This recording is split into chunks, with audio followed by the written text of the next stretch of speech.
years preceding World War I, President Wilson championed a domestic policy that focused on the needs of Americans on the home front. Under office, the progressive idealists passed the 17th, 18th, and 19th Amendments, which spurred further emphasis on isolationist policies as seen later on through the passing of the Federal Reserve Act. This act established the Federal Trade Commission that would materialize the strengthening of the Sherman Antitrust Act and other such progressive economic principles.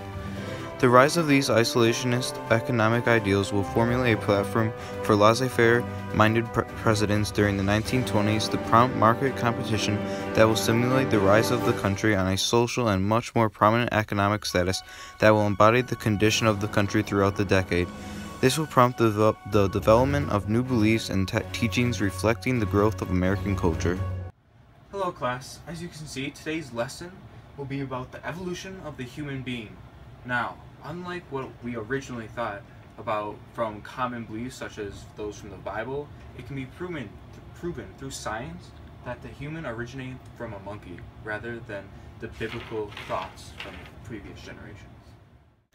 These teachings by John Scopes would contradict the views of many from the Bible and bring up much controversy, as many would not accept the new generation's viewpoints. This would lead to the eventual trial of John Scopes in the Tennessee court. Alright class, so continued here, as you can see. I will not take any of this. What are you teaching my children? This is not what is written in this. I will see you in court, Scopes. Many Americans would continue to fear change, as many feared the spread of communism to the United States. Hey, honey, have you heard what's going on with Russia and communism? No. It's really terrible. I'm really scared that it's going to spread to the United States. Like, what if democracy falls? Oh, I'm sure it won't get that bad. Our country is great. I'm pretty sure we're screwed. It's all over. It's communism. We're done. It's over. Another example of changing beliefs after World War I is through the example of the lost generation. All these people coming back from the war don't know what to believe, what to think anymore. Hey, Grandma, I'm gonna go to a party, alright? Party? What party are you gonna be doing? You're a lost generation. Oh, Lord.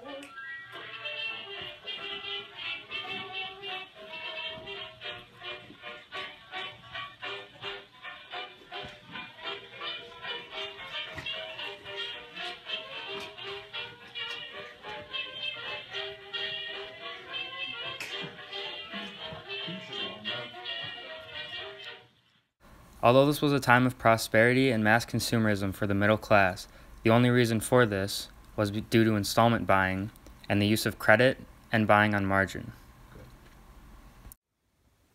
Hello. Hello. What brings you in today? I'd like to invest in the Ford Automobile Company.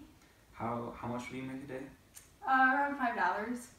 So, how many stocks would you like to buy? I was thinking around 35. How do you plan on paying for this? Why, of course, my credit card. Oh, that's a great idea. As the economy flourished in the 1920s, the era would symbolize a period of vast improvements for members of the middle class. Automobiles changed from being a luxury for the rich to a common product for Americans.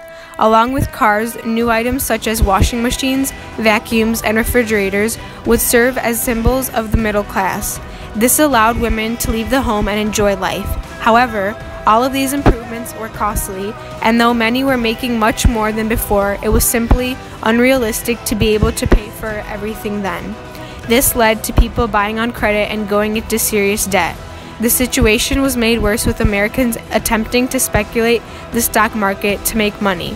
While the 1920s were truly a golden age for Americans, the debt people were falling into would eventually have to catch up. I want my money right now. I'm sorry, we can't do that. I need this money. You guys are lying to me. There's a lot of people that want their money right now. Get me my money right now. Now. There's too many people. Like we can't give you all of our money. The bank's gonna fall in the debt. If you can take my money, you can give me back my money. It's just we can't do it right now. Oh, honey, look at this is all we have left.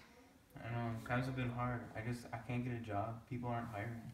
What are we gonna do? We have him to feed, you to feed, me to feed. I don't know what we're gonna do, to be honest. The stock market crashed. We lost all our money. The banks collapsed. No food, no money. How are we gonna survive this? Today, I'm here to address the American people on the issues with our economy. Now, many of you believe that the government should act promptly and do something to solve this. However, everyone needs to sacrifice. It is crucial for the United States to survive that everyone helps out and sacrifices.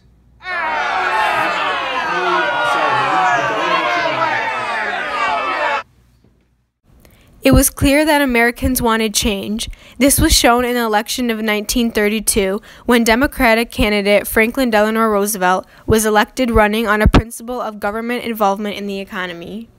Thank you for electing me, America. I assure you, the only thing we have to fear is fear itself.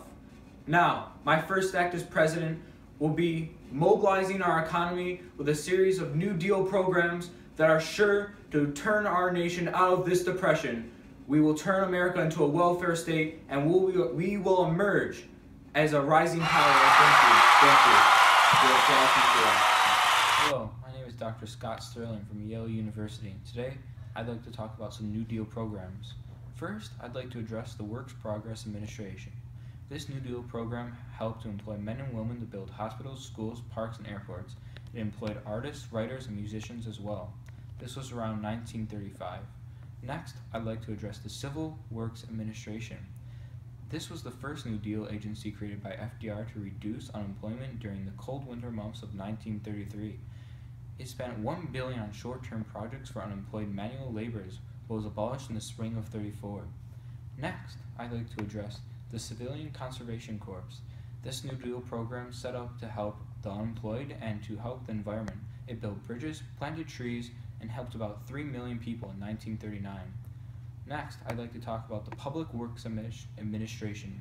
It aimed at long-range recovery by spending over $4 billion on some 34,000 projects that included public buildings, highways, and parkways. Next, I'd like to talk about the Social Security Act. This was a governmental legislation created to give money to those in need. It created a federal insurance program based on the automatic collection of taxes from employees and employers throughout people's working careers. Fortunately, during this time period, America was blessed with the opportunity to have the most active First Lady in American history. Hello, America. This is Eleanor Roosevelt. I'm sorry to interrupt the fireside chats with my husband, but I am here to address my strong concern towards racial discrimination going on in this country. However, America is still locked in the Great Depression. How will America recover?